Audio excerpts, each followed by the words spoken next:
கோடைரோடு அருகே சிறுமலையில் பற்றி எரியும் காட்டுத்தீயால் மூலிகைச் செடிகள், வன உயிரினங்கள் பாதிக்கப்படும் என வன ஆர்வலர்கள் வேதனை. திண்டுக்கல் மாவட்டத்தில் கடந்த சில தினங்களாக பகல் நேரங்களில் கடுமையான வெயில் வாட்டி வதைத்து வரும் நிலையில், கோடைரோடு அருகே உள்ள சிறுமலை அடிவாரத்தில் நேற்று மாலை திடீரென பற்றிய காட்டுத்தீ மாலை நேர காற்றின் வேகத்தால் மளமளவென பரவி கொழுந்துவிட்டு எரிந்தது.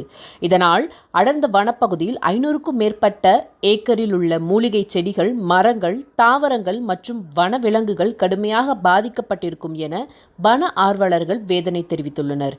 மேலும் மலைப்பகுதியில் உள்ள அடிவாரத்தில் தீ பற்றி எரிந்து வருவதால் அடிவாரத்தில் உள்ள தோட்டங்களுக்கும் பரவிவிடுமோ என தோட்ட குடியிருப்பு வாசிகள், விவசாயிகள் மிகுந்த அச்சமடைந்துள்ளனர். எனவே அடிவார பகுதியில் பற்றிய காட்டுத்தீயை வனத்துறையினர் உடனடியாக அணைக்க உரிய நடவடிக்கை எடுக்க வேண்டும் என அப்பகுதியினர் கோரிக்கை விடுத்துள்ளனர். செவ்வாய்க்கிழமை மதியம் 1 மணி அளவில் கிடைக்கப்பெற்ற தகவல்.